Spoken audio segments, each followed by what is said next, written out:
Hey everybody, welcome to the back room. I'm Andy Ostroy. I am really thrilled for today's guest. He is the very hilarious Saverio Guerra, Mocha Joe from Curb. Going to get to him in a second.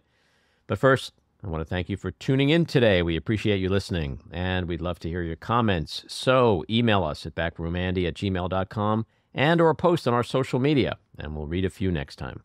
And if you like the podcast, do us a favor and yourselves and follow or subscribe. And this way you'll be notified every time we post a new episode. All right, Saverio Guerra is an actor and writer who has been in the business for over 35 years. He is best known to television audiences as Mocha Joe on Curb Your Enthusiasm, as well as Bob on the long-running CBS comedy BECKER with Ted Danson. He has appeared on such shows as Law & Order, Billions, The Goldbergs, The Detour, and many more. In film, he has worked with such directors as Spike Lee in Summer of Sam, Michael Bay in Bad Boys, Barry Levinson in Sleepers, and Curtis Hanson in Luck You.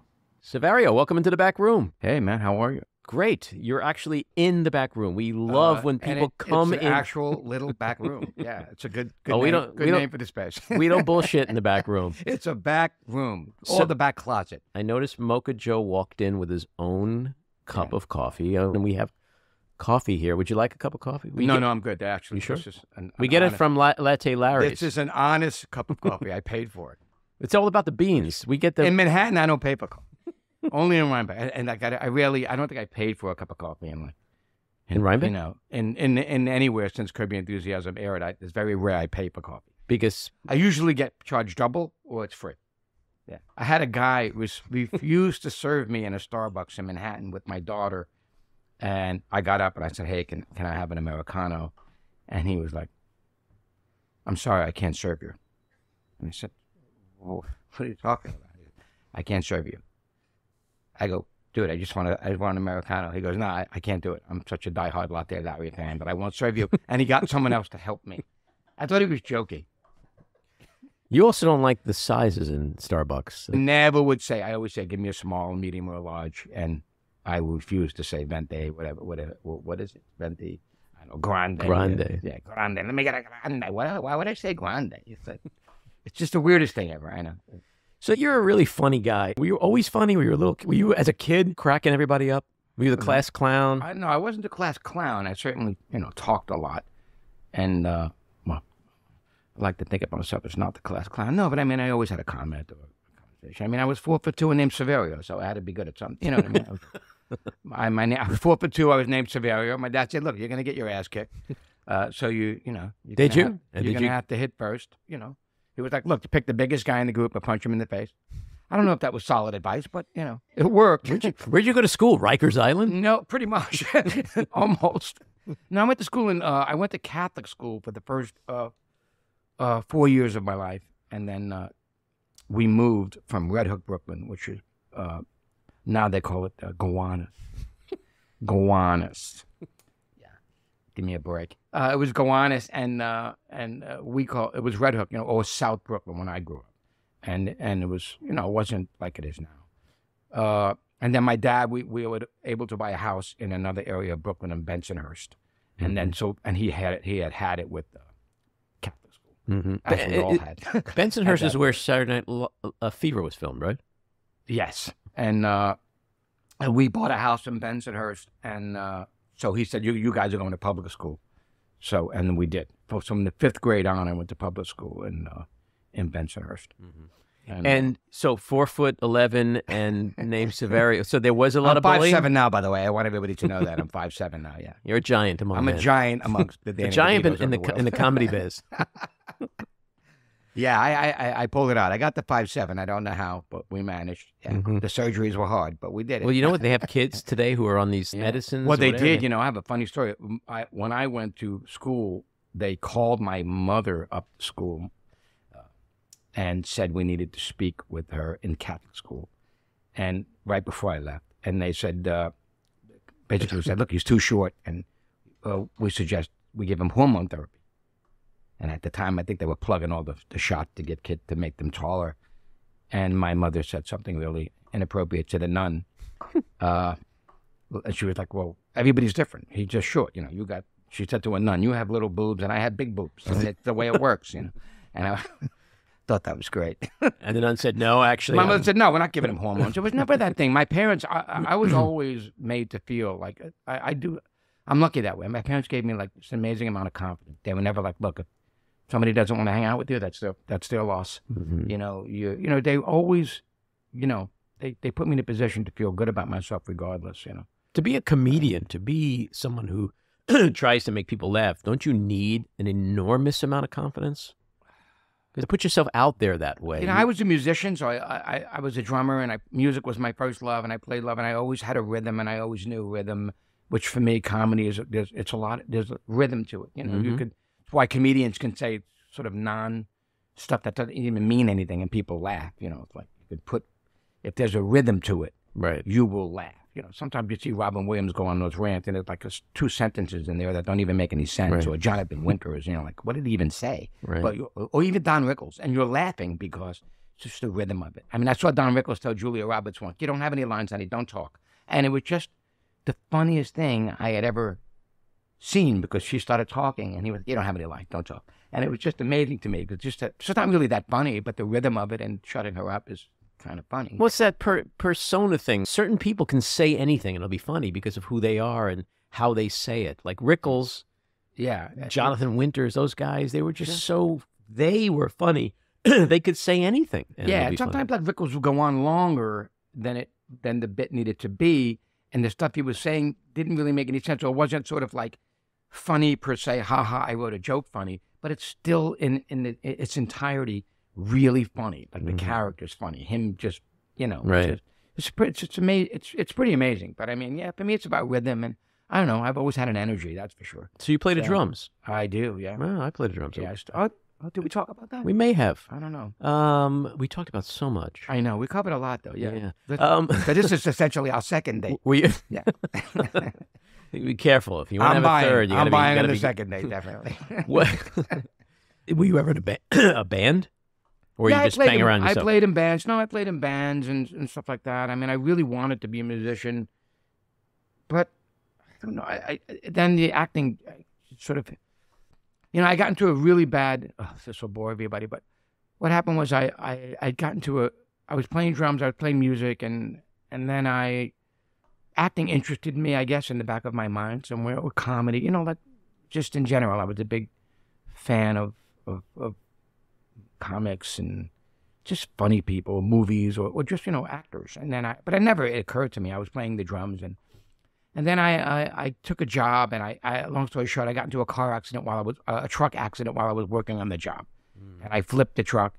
On the first week I worked for the company, a friend of mine said, "Take this job, you'll make some money." I'm like, "I don't want to do this for a living." He goes, "Yeah, but you got to get a job. You can't, you got to work." So I went. My dad was like, "What are you going to do? You got to take a job."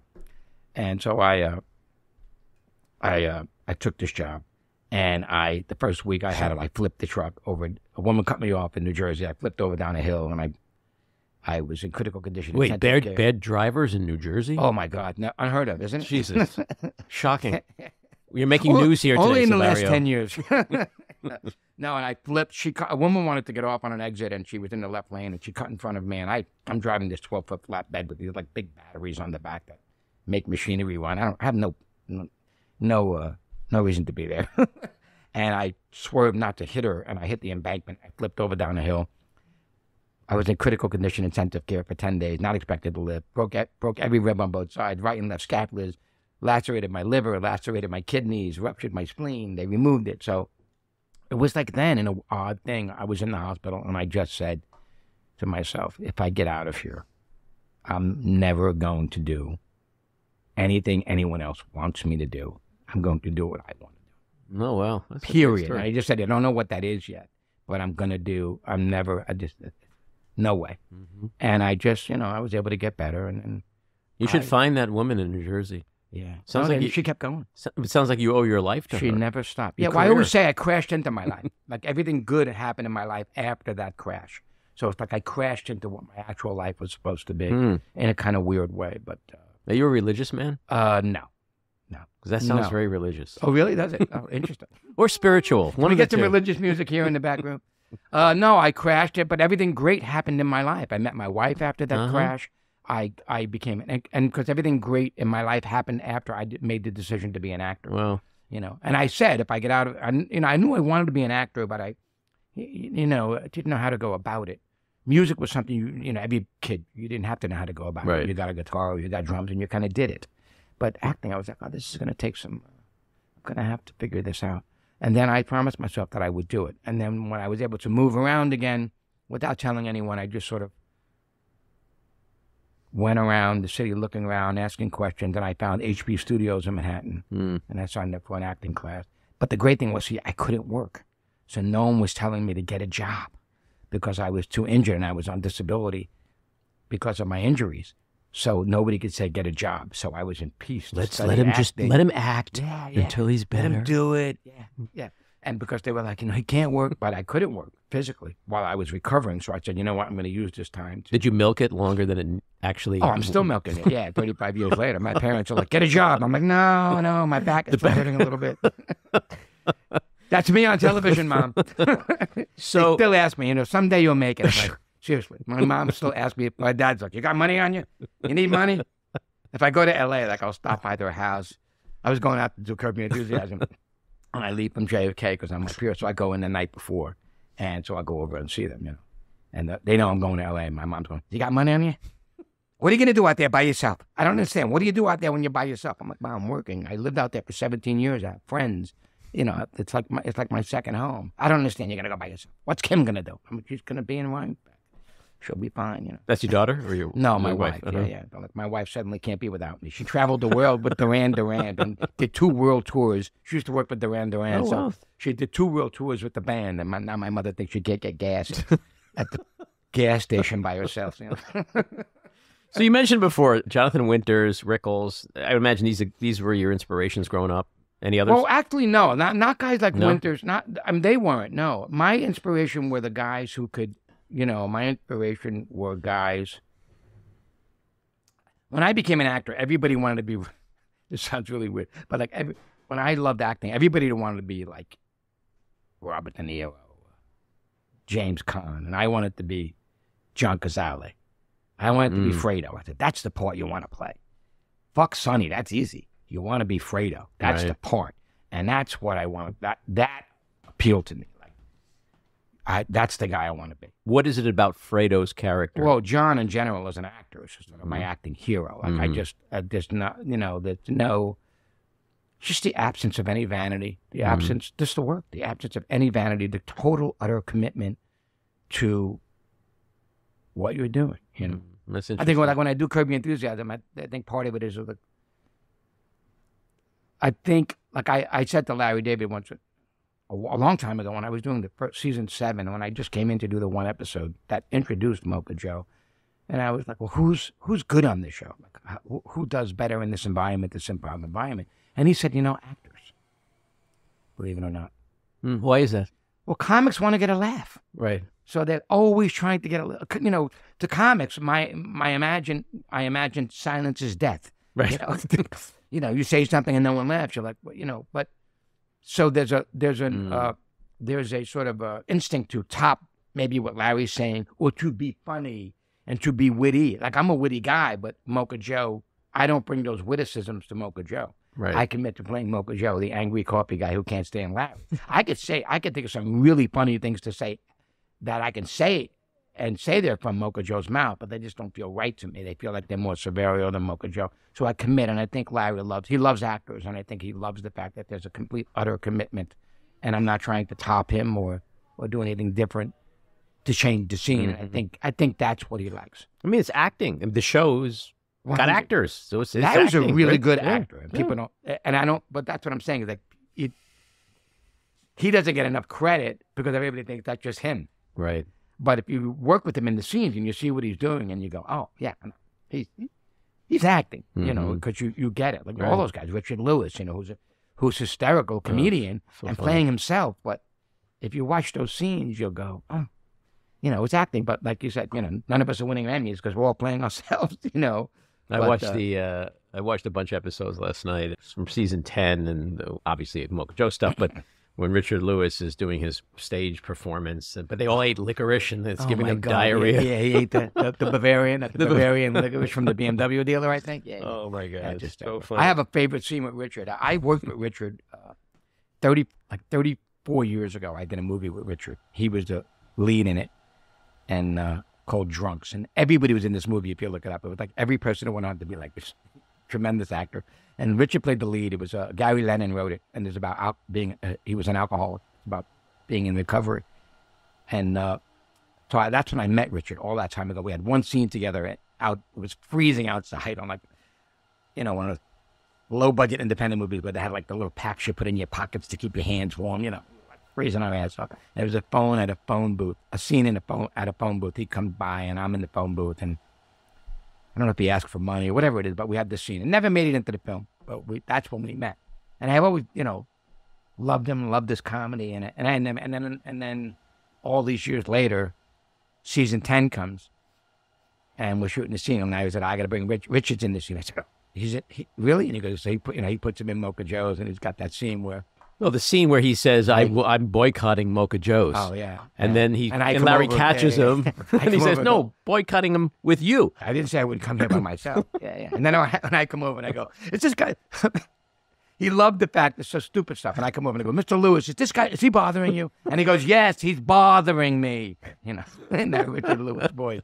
But he goes, little things, he would think were really good, like just the fact that you came over and said, is he bothering you, Mr. Lewis? You called me Mr. Lewis. I'm like, well, that's what I would call you, But I think you're right. Everybody on that show is amazing and brings something different to it. Now, I do want to get to Curb in a bit, but when was that moment where you got your first gig and you said, I'm in this business. I'm going to make a living in this business? Somebody asked me that a while ago and said, when did you first feel successful? And my honest answer, and this is a corny answer, is the moment I decided to become an actor. It wasn't about work for me. It wasn't about success for me. Just a commitment. Once I made the decision that this is what I was going to do with my life, I went, holy shit, wow. Like, people don't get to do that. My dad was a longshoreman on Pier 7 in Brooklyn his whole life. He didn't get to make a choice what he wanted to do with his life. He worked to support us and take care of us. And I thought, just choosing something that you love and want to do, that's success to me. And the rest of it is gravy. I'll see what happens, and the rest of it is gravy. And that was always my approach. I was like, okay, I'll do it. And knowing that I'm successful because I'm not going to live a life of doing something I don't want to do. And I'll follow that path.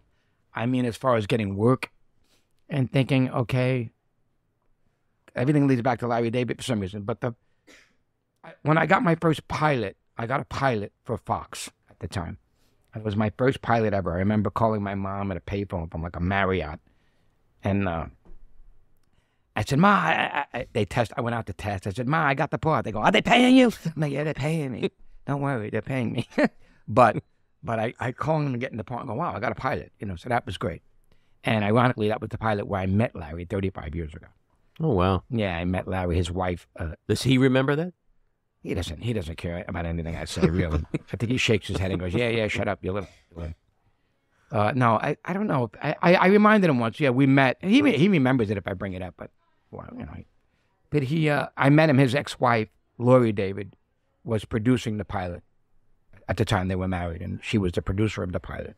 And they had asked Larry to come down. Another writer wrote it. Seinfeld was just becoming a hit. Mm-hmm. So, of course, every network wanted a Seinfeld. So they asked Larry if he would come down and watch the pilot being filmed. And then that turned into Larry kind of rewriting lines and writing me lines on like napkins and saying, say this when you come in, and a matchbook cover, and say this when you come in. And he was kind of rewriting the pilot. The pilot didn't go, but we all kind of got jobs out of it. Mm-hmm. So I ended up getting like some development deal with Castle Rock, who was producing it, who also produced Seinfeld, to maybe create a show for me. The writer became a writer who wrote the pilot, became a writer on Seinfeld. Andy Ackerman, who directed the pilot, became the director of Seinfeld. So Larry, we all kind of got jobs out of it. But then that was it. I never saw like I saw Larry around parties and stuff when I was on Becker, but I never. And how is it like transitionally for a Brooklyn guy going out to L.A. and living out in L.A.? Well, I lived in the city. I mean, my goal. I was always trying to get out. I would always cut out of school early in Brooklyn and go. Even when I was 13, 14 years old, I would hop on the train. I would go into Greenwich Village because it's where I loved to be. And because I was playing drums, a lot of people, a lot of musicians got together in Washington Square Park. So, I was always going into the city, and that was my goal, was to get to the village, was to live in the village, get there somehow, anyway, anyhow, just get there. And that's basically what I did. I started studying acting at HB Studios around the corner on 11th Street. I hung out at the White Horse Tavern before and after class so much that the owner said to me one day, "Look, what are you doing? Why don't you just work here? You're here all the time." And I said, "Well, I need a job." And I became the doorman at the White Horse Tavern. And then I became the bartender, one of the bartenders at the White Horse Tavern, because I was there so much. And then that's my wife, my future wife, God, lived on 11th Street. I must have seen you there a million times. Yeah, and I met my wife because she lived on 11th Street, where I was right across from HB Studio. So HB's on Bank, but she lived on 11th, and she would walk by all the time, and that's how I met my wife. And that's just sort of like I always say, my life started when I decided to become an actor. Everything good in my life was a result of making that decision that day in the hospital to say, if I get out, I'm going to try to be an actor. So, and did you like L.A. when you were there? It's fine. I kind of missed the weather, to be honest. I know that's corny, but I know everything in retrospect when you leave. Like when I was there, it's fine. We had a nice life. There was no, you have the typical New York versus LA things. And, but then there's things that happen to me there now as an adult and my daughter was born there. So there's a deeper attachment to it now. Now I can't bitch about it because it's my daughter's, she was born there, and we lived there. I didn't move back here until my daughter was 7, So there's so many memories there. I bought my first home there, And so you came from L.A. to the Hudson Valley. In 1996, I moved to Los Angeles, moved there from Tribeca. We moved to L.A. in 96. We lived there for 17 years. And then we moved back to New York in 2014, but we moved to Brooklyn. Oh, right. And we spent 5 years in Brooklyn.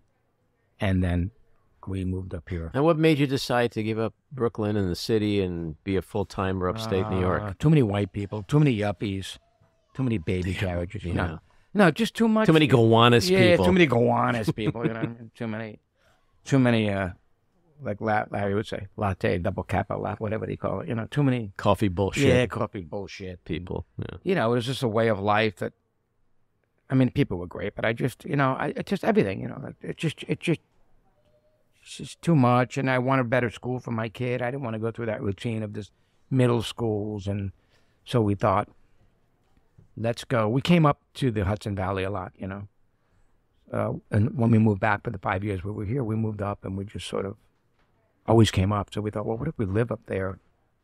Isn't it great? Like you have a and my daughter was up. Thank God I have a kid who's up. She's like, yeah, that'd be great. She's just up for anything. We're gonna move from L.A. and we're gonna drive cross country in the car with the dog. Yeah, great. She just loves adventure, so she was like, fantastic. That's amazing. And so she eased right into it. And then we would go to Woodstock a lot, and she'd say, what if we live up there? And my wife's like a nature freak, she's never indoors. I call her an outrovert because she's always outside. So you get up in the morning, we have to look for her. We're like, where's Mom? And you look, and she's like, you yell, Kim. And you hear in the distance, I'm here. And she's usually out by like a vegetable. And your daughter loves it up here?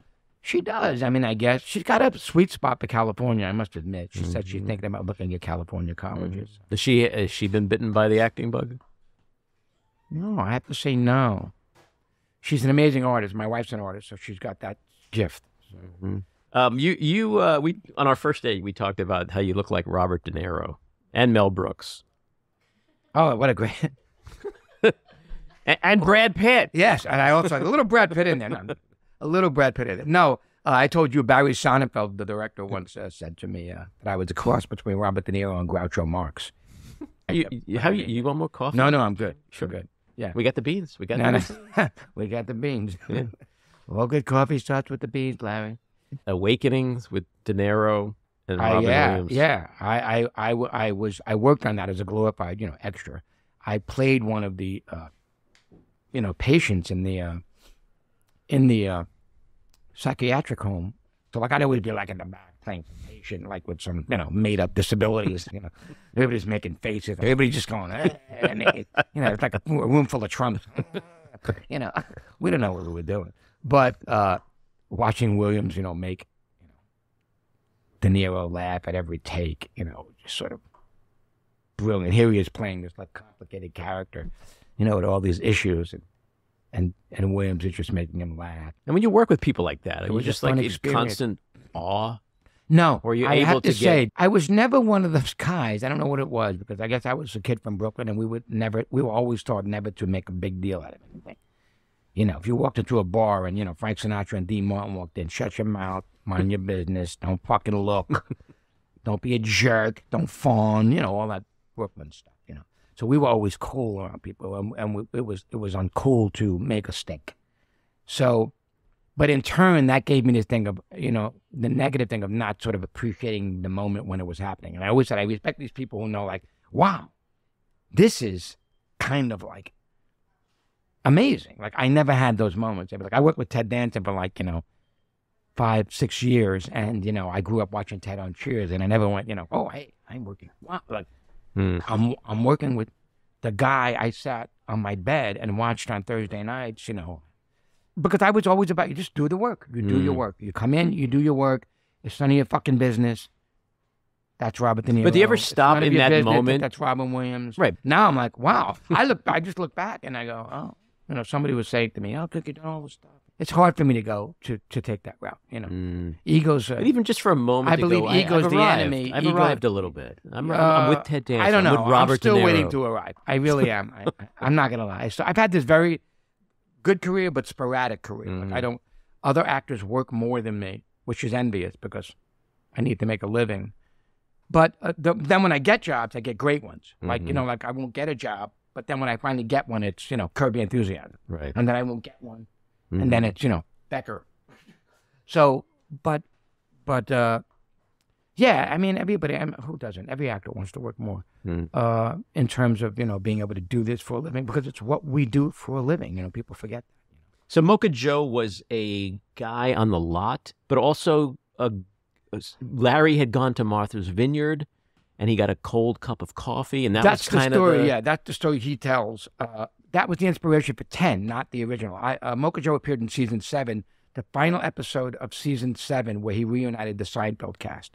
So that's when he created that character to be introduced. And he was the coffee guy on the CBS lot, Radford lot, where they shot the show, Seinfeld, the show within the show. Supposedly there was a real coffee guy, a guy named Joe. I don't know if Larry used this, but a guy contacted me, Joe, and he was the coffee guy who supplied all the coffee for the lots, and he had a coffee cart on the lot. So, and he worked on Seinfeld, so he feels like Larry, based on him. And he I don't know, I'm not Larry, but that's when he was introduced. And then that was it. It felt like a one-off, you know. I just went in and did it. I met Larry all those years ago when I'd see him at maybe some events, you know. I think I ran into him a couple of times, maybe at an event at Ted Danson's house, but I was never on it, and we were never like friends. But so my agent at the time called me up when I had finished shooting. I was done with Becker, and she said, "You want to audition for Curb Your Enthusiasm?" And I was like, "Yeah, sure." I didn't go, "I know Larry, I know." I just said, "Yeah, I'll do it." So I went, and then I got up there, and everybody was there. You know, guys from Saturday Night Live, you know, big comedians being there reading for it, and so I said, "I'm not getting this. You know, it won't be me." But I walked in, and then they came out, and the casting director came out. Larry gave them a piece of paper, and they handed it to us. And I opened it, was a little piece of paper, and I opened it, and it just said, "You're the coffee guy on the lot. You did Larry a favor. He didn't tip you. That's all you get before you go in the room." And then I opened the door, and everybody's there, and there's an actual coffee cart.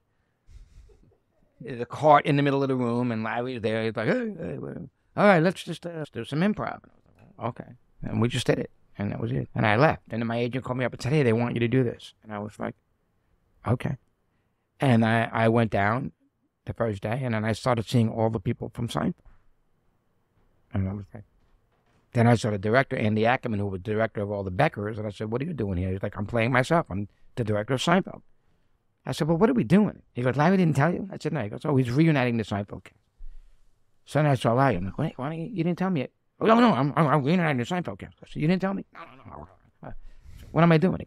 So we were just kind of like, and then next thing you know, like standing on the Curb Your Enthusiasm set, but on the set of the Seinfeld set. So I'm on Seinfeld set doing Curb on the Seinfeld set. it's like the art imitating life aspect to it all has to be weird. Yeah. So, you know, when you're. And I auditioned for an episode of Seinfeld, which is ironic because I auditioned for this episode of Seinfeld. So I auditioned for Larry and Jerry. I auditioned for this episode of Seinfeld called The Pool Boy. And it was this gay pool boy who, at the gym who was obsessed with Jerry and wouldn't leave Jerry alone, constantly giving Jerry towels. And he was like a Latino pool boy. And so I went in and I read for it. And I was in L.A. at the time. I was living in New York, but I was in L.A. I was staying at my buddy Bruno Kirby's apartment. God rest his soul. And I went in and did it. And long story short, they cast someone else.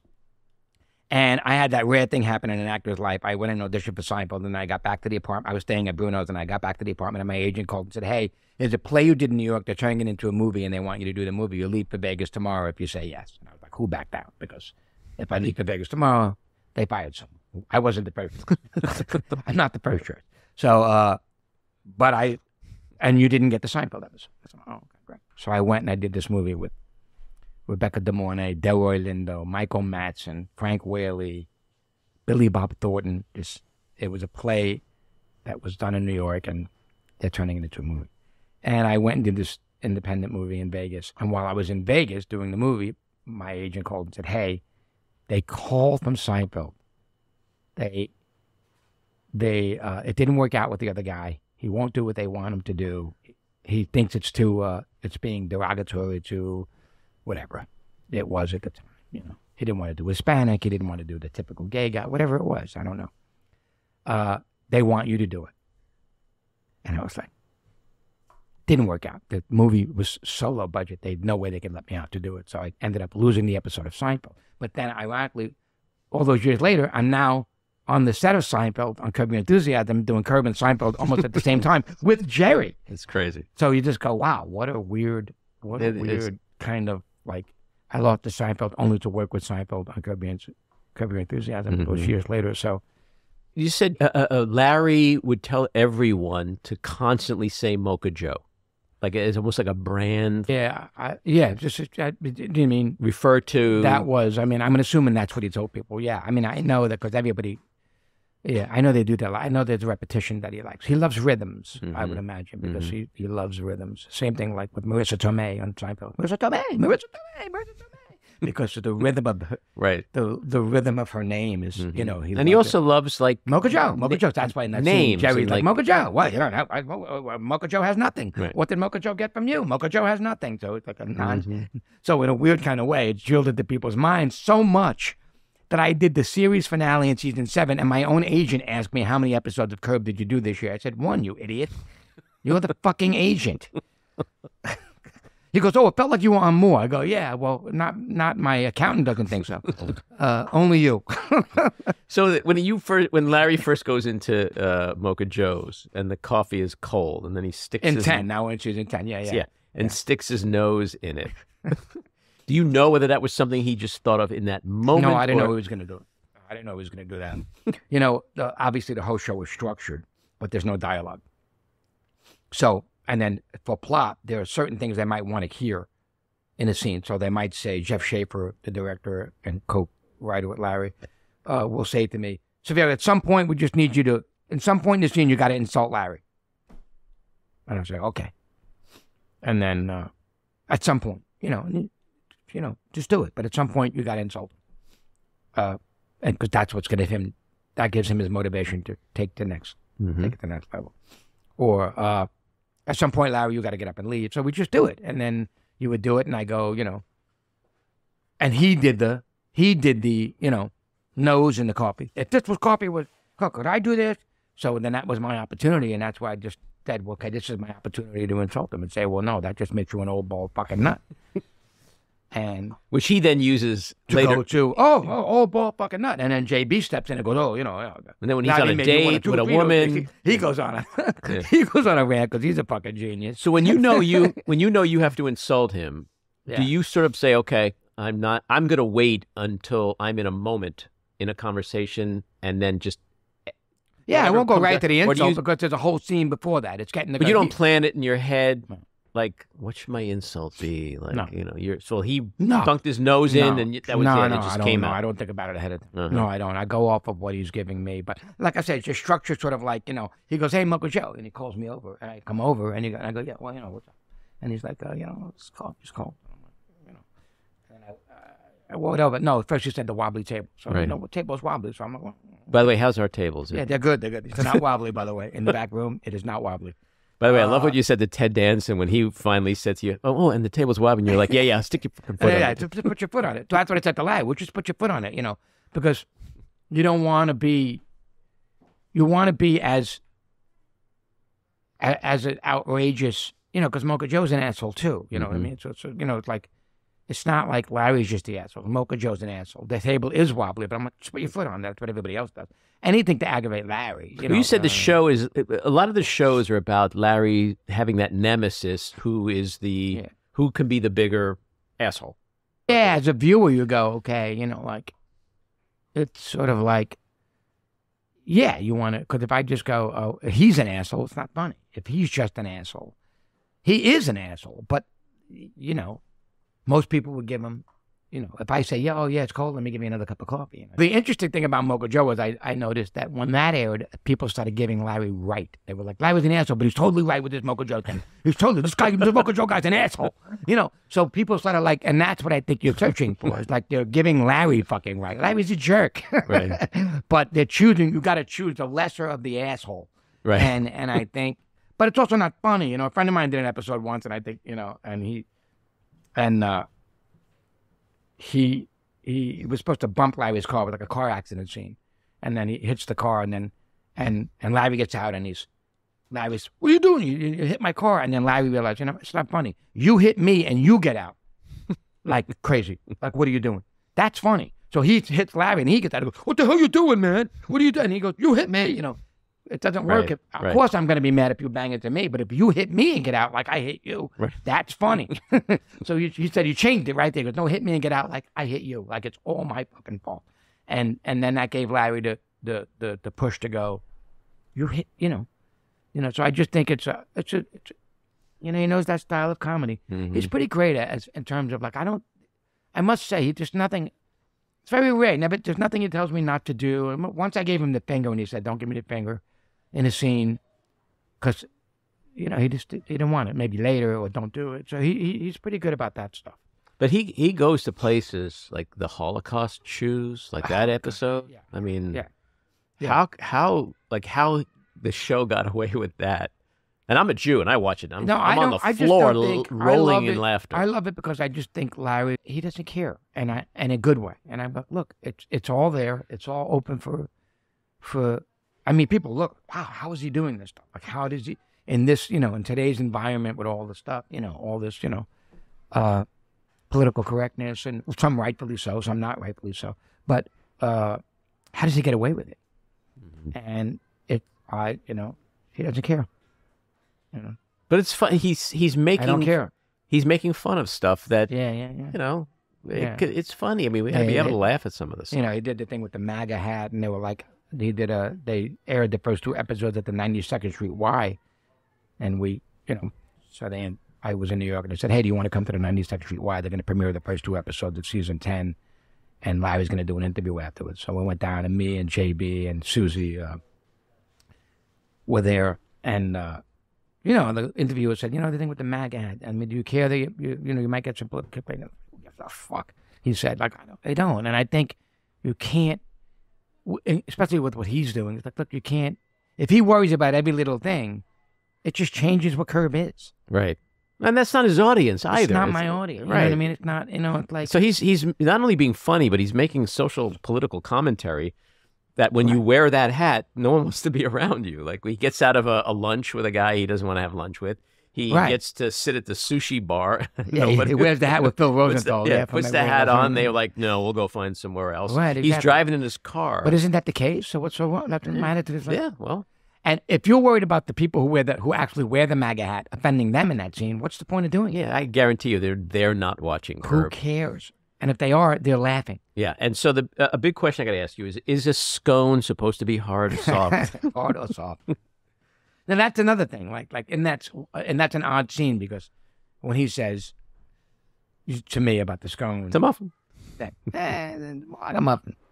And, and I'm like, that you could just, that scene is just a favorite scene of mine because of that's the point. It's real. Like I could have said, I just was like, you want the muffin or not? I mean, you want the scone or not? And he goes, no, I'll take the muffin. And I go, enjoy your scone, man. It's there, muffin, scone, right. Muffin, scone, muffin, right. Scone. I'm not, what I mean? Supposed to be, supposed to be, funny. Supposed to be hard. And I'm like, supposed to be fresh. Yeah, fresh, hard, So, I mean, you just think, you just, the banter is just, that scene was great. You can't, and I just sit back and watch, I'll be on set and watch other scenes, him doing scenes, anybody doing him. I mean, JB just. No, Leon is. JB, I literally. When the electrician is saying he can't come now till 3:30, and Leon says, put me on the phone, Larry. Yeah, put me on the phone, Larry. One of my favorite scenes is a very short scene in Curb in this season that I did in 10. I walk into the coffee shop next door, Latte Larry, where they're building it.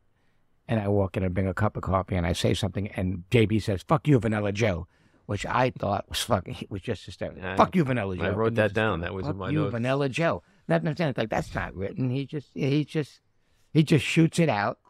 I've seen him perform live. He is so funny. Yeah. So you said when Larry contacted you to do season 10, it was originally like one episode. Well, like that's another what episode. They kept calling my agent and saying, calling me and saying, the producers called. Larry, we want you to do a couple of episodes, 1 or 2 episodes this season. And so I was like, yeah, great.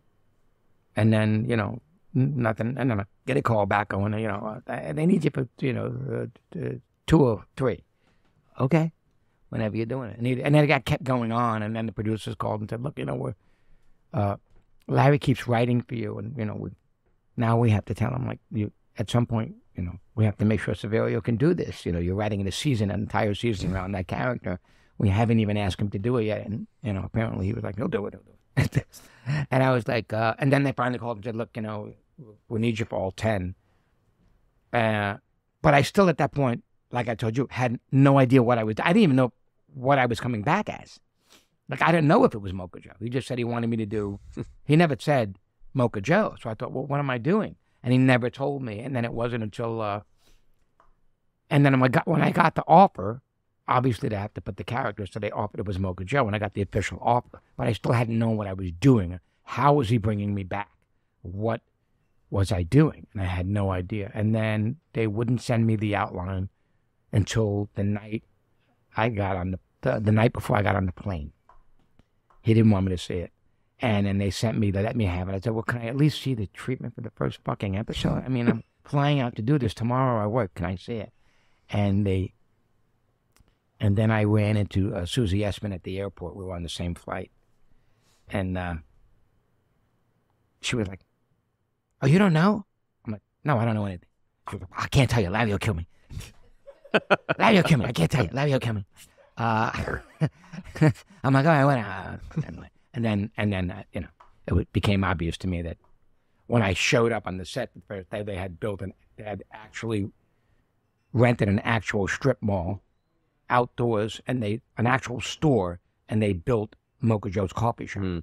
I mean, they built it. People were coming in it and looking to buy coffee. It was that they didn't know it was a set, and they were building Latte Larry. Right, that wasn't done yet. Only Mocha Joe was done until he starts building. And they took both of these actual businesses, rented them out, and built actual coffee shops in a strip mall in California.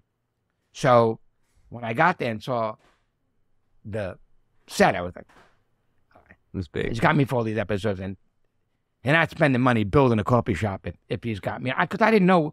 Right. Even people think, well, yeah, but you still going to do 7 or 8 episodes. You got to know you're in it. But I said, yeah, you don't know how he's going to. I don't know how he's going to use you. Larry could mention you, and then you don't see you for 7 episodes, and it's everybody saying Mocha Joe, but I'm not there. Right. I didn't know what it was until he came out and saw me on. And first time I went, big year for you, buddy, big year for you. I was like, all right. And then we just literally, just kind of got to it. Wow. We shot that. I think it was the first scene we shot was when him and Leon come in to the coffee shop. That was the first scene we shot. One of my favorite moments that season was when John Hamm comes in with Cheryl, and he's doing Larry. The table's wobbly, the coffee's cold. John Hamm, get out! You're banned, John Hamm. I missed an opportunity there. That's the only time I thought about a scene. I thought we were going to get one more take, and I wanted to. I did have one for John when I banned him. I wanted to say you're canned, Ham, but it came out you're banned. You're banned, John Hamm. Because same thing. You wanted me to. They wanted to hear John Hamm. Another thing, they want to hear John Hamm a lot. John Hamm, it's John Hamm, John Hamm. But you think the Mocha Joe character works so well because you're like this quintessential New York guy, and they're all a bunch of Californians. In L.A., yeah. In L.A. Yeah. And it's like the yin to the yang. I don't know. It's never mentioned, even though it's obvious, I'm urban and I could be, but that's the great thing. Is like he lets you just create the character, and there's never any conversation about the specifics. Mocha Joe is from here, and he's there, or he's here, and he's this. It's just sort of, you're just Mocha Joe. And, so that was great at 10 when he came in, he gave me my mother, my mom, Mocha Jane, and which was great. She was amazing. And he showed me where I live, he gave me the house, and then if you look, a little trivia, there's a scene in season 10 where I'm watching a movie with my mother in my house, and Jeff Schaefer asked me if I would give him pictures of me, Saverio, how many pictures of myself young that they could frame and put around the house. So all those pictures of me as a little kid in real life, I took coming down the stairway, there's a picture of me, and it's me. It's all me as a little kid. He put behind the mantle on the fireplace. So we have all those great little pictures, He's got these pictures of me talking to my mother, and then behind me it's like a picture of me as a little kid. And the I'm impressed. He's got notes. Look at this. I do have notes. Real notes. E is for effort. That's season 7, the Seinfeld reunion. We had this great improv where I did Larry the favor and he didn't tip me, and I said to him we would make it even. I got hired to work a coffee cart at Julia Louise Dreyfus's house for a book party for Jason Alexander. He wrote a book called Acting on Acting, Actors on Acting, something stupid. And so I was there, and Larry comes over to my cart. And I'm still mad that he never did me the favor or something like that. So anyway, I say, if you do me this favor, I'll forget about the no tipping, and then we're even. So I asked him to go get me coffee, because if he can stop by and get a shop and get me my beans, Anyway, he doesn't do it. He gets there and his door's closed. And so there's the scene where I walk over to him on the set of Seinfeld, and I say, hey, Larry, did you get me those beans? And he says, oh, no. No, I went all the way there and the store was closed. So I said, well, then you didn't do me the favor. And he goes, no, I tried to do you the favor. I went there, but the store closed. I said, well, that's not a favor. So Jerry comes over and starts saying, well, what does Mocha Joe have? Mocha Joe needs his beans. He doesn't need like a half a favor. And I'm like, and we go back and forth. And then Larry gets mad, and Larry starts screaming at Jerry. Oh, yeah, Jerry, what about E for effort? What about E for effort? And he goes, you guys think about that. E for effort. And he runs off. And so I just turned around, reaction in being in the scene, and said, F the favor. And Jerry just went, C for coffee. And it just happened to be really fast, and it stayed, So he went, E for effort, F for favor, C for coffee. And it's one of those, like, great little improvs, And you and Rosie Perez went to see Larry when he was doing Broadway. We did. We went to see Larry on Broadway, and Rosie Perez said, I thought I wanted to see Larry after the show. And I hadn't seen him in a while. This is before, I had only done the one episode in 7, so this is before season 10 even happened. And I said, I want to go backstage and see Larry, because I was in her dressing room and visiting. And she was like, no, you can't go bother him. He doesn't like anybody to bother him, knock on his door. He doesn't like anybody going in there. And I've had family here, and I don't even knock on the door. Right? I said, what are you talking about? I want to go see Larry. I want to knock on his door. She said, I'm telling you, he doesn't like anybody going bothering him. I said, Rosie, please, let me knock on his door. I knocked on the door. He goes, who is it? Get away from my coffee cart, Larry. He's like, and he opened the door. Gives me this big hug. Hanging out. He's like, my favorite improv. C for coffee, E for effort, C for coffee, F for favor. Rosie's like, what the fuck, man? I'm doing the play with him. He won't even let me knock on his door. So it's like, she thought he'd be unhappy to see me, but he wasn't there. Well, you've done a lot of film. You've done a lot of TV. You mentioned Becker. You've been on Billions. Show Me a Hero, which I thought was a great show. Yeah, I love Show Me a Hero. That was a great. But I got to say, you know, your performance on Letterman in 1994. Oh, you asshole! As guy harassed by cop on the edge. My buddy Bruno Kirby. Unbelievable. Bruno calls me Unbelievable. up. Yeah, Bruno calls me up. What is it? A Cop on the Edge. I remember that. 1990 something. Four. Bruno calls me up and says, "Buddy, I'm in town. I'm doing Letterman tonight." Hey, buddy. That's how he goes. Hey, buddy. Every phone goes, "Hey, buddy.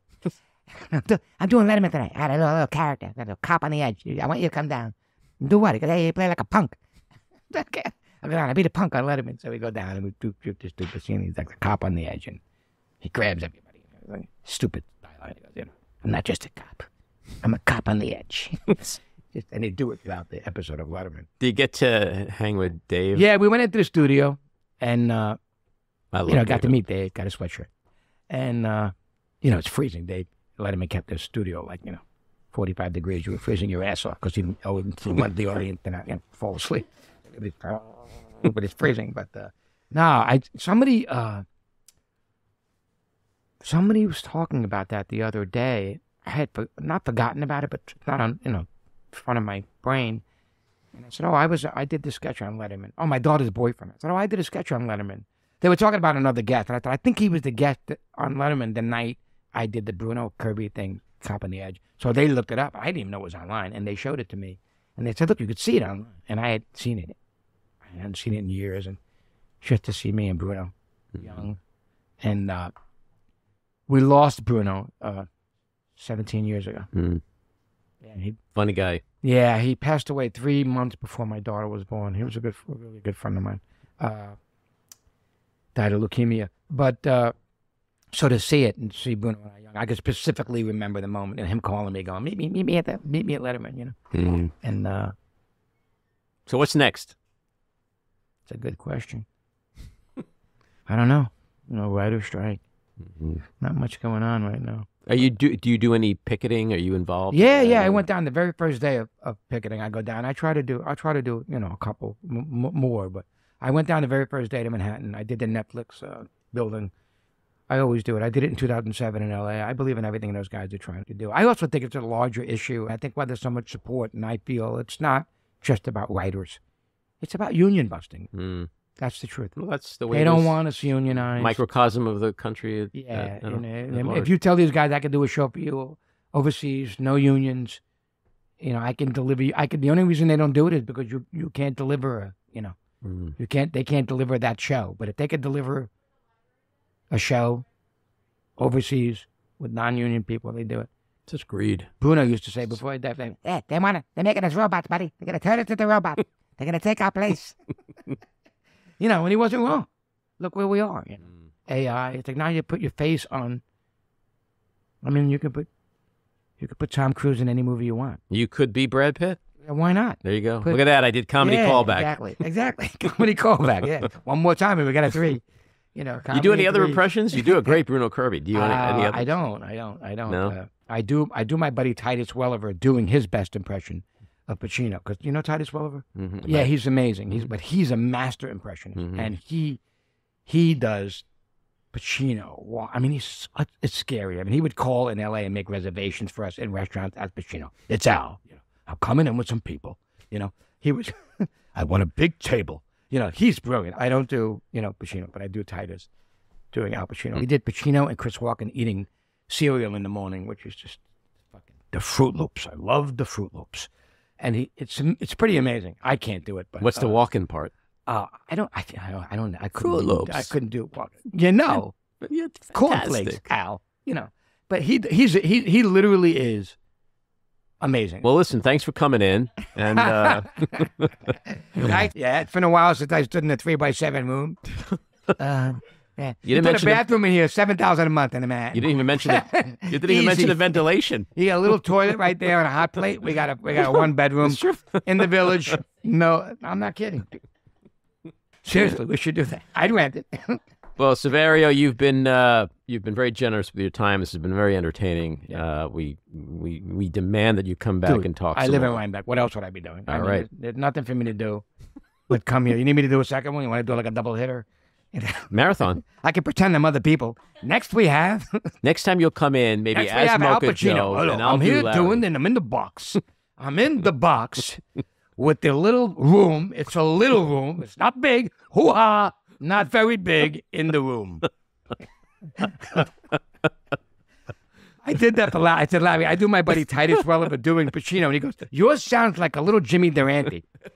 Yo, it does, doesn't it? How does Jimmy Durante... You just aged yourself big time, dude. Yeah, well, Jimmy Durante. That's like saying he sounds like George Washington. No, but I'm 58, so, but I know who Jimmy Durante is. Yeah, and Larry thinks my Pacino sounds a little bit like Jimmy Durante. I told you, it's not my impersonation. Titus Welliver does. He's going to be mad I'm talking about him. He does Pacino. He does Pacino every era. The voice just changed. He does, he'll do like, Dog Day Afternoon. He'll do... Where he goes, and he'll explain to you. He's a little higher pitched here, and then he does the progression to the voice you have now, and it's amazing. You gotta have him on. The Pacino thing is funny because his voice has changed over the years. Yeah, well, if you look at, like I said, if you look at Dog Day Afternoon, if you look at Serpico, they're all so you can gauge him within that. He was in the audience. I got 35 stitches in my lip on stage. I was doing a play. Doing a play in New York, and there was a fight scene in it, and it was me, Titus Welliver, David Eichenberg, and Bruce McVitie, three amazing actors, and we were doing this play, playing four brothers, and there was a fight scene in the end, and a scuffle between the brothers, and one night I fell down on this, there was some like stuff on the floor, and it was moving, and anyway, I fell, and the fight scene went wrong, and when I went to get up, David Eichenberg threw a punch, and it hit me right in the face. And my tooth went through my lip. And I'm standing there, and the next scene is we're supposed to be standing, and the lights come up on it, and we're like, Dad, I didn't start it. The fictional father was looking on stage. I'm like, Dad, I didn't start it, but now the audience sees me. I'm bleeding everywhere, and it's real.